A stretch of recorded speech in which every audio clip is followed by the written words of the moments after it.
Bonjour, je te propose aujourd'hui de revoir l'essentiel de ton cours sur les acides forts et faibles. Tu dois d'abord avoir vu au préalable ce que c'est qu'une espèce acide et une espèce base. Alors ce que l'on appelle acide fort, c'est lorsque cette espèce acide réagit totalement avec l'eau, suivant ce type d'équation. On a donc alors un taux d'avancement qui est égal à 1, et donc un avancement final qui est égal à l'avancement maximal.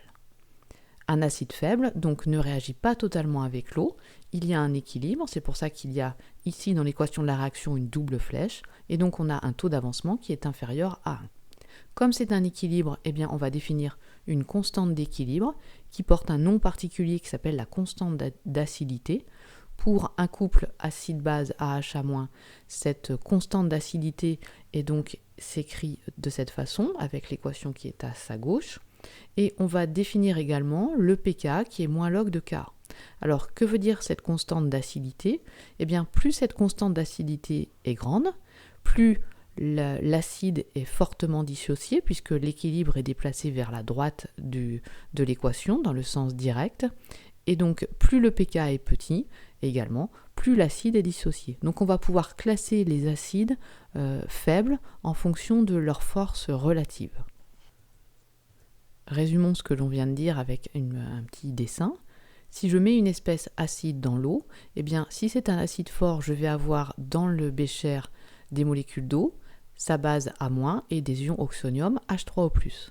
Alors que si je mets un acide faible dans l'eau, il va y avoir une réaction non totale, et donc je vais avoir dans le bécher l'espèce acide AH qui va rester, l'espèce base A-, les ions oxonium et les molécules d'eau.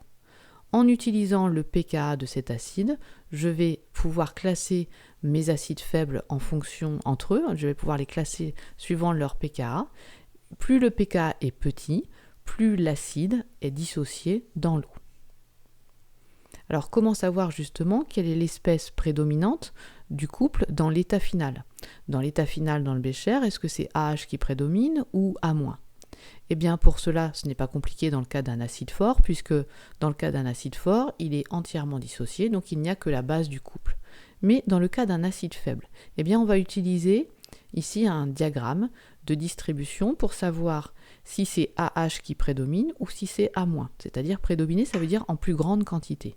Un diagramme de distribution ressemble à ceci, on vous le fournit. On a un axe en pH avec le pKa du couple.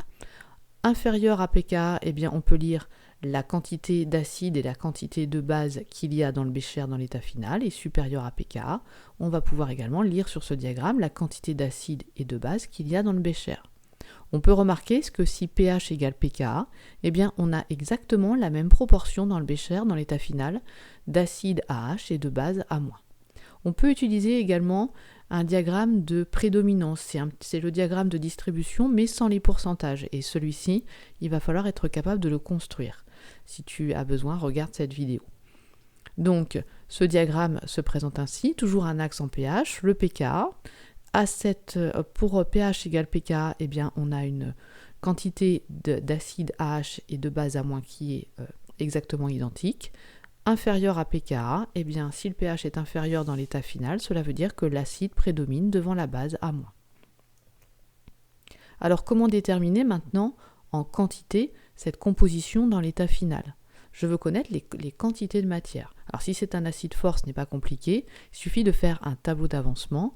Et comme l'avancement final est égal à l'avancement maximal, eh bien, le réactif limitant va être AH, et tu peux facilement déterminer X max et donc les quantités de matière de A- et de H3O+ dans l'état final. Mais si c'est un acide faible, c'est plus compliqué. Il va falloir donc utiliser pour un acide faible l'avancement final, mais celui-ci est inférieur à l'avancement maximal. Donc on va écrire à partir de la constante d'acidité une relation qui est une équation du second degré en taux.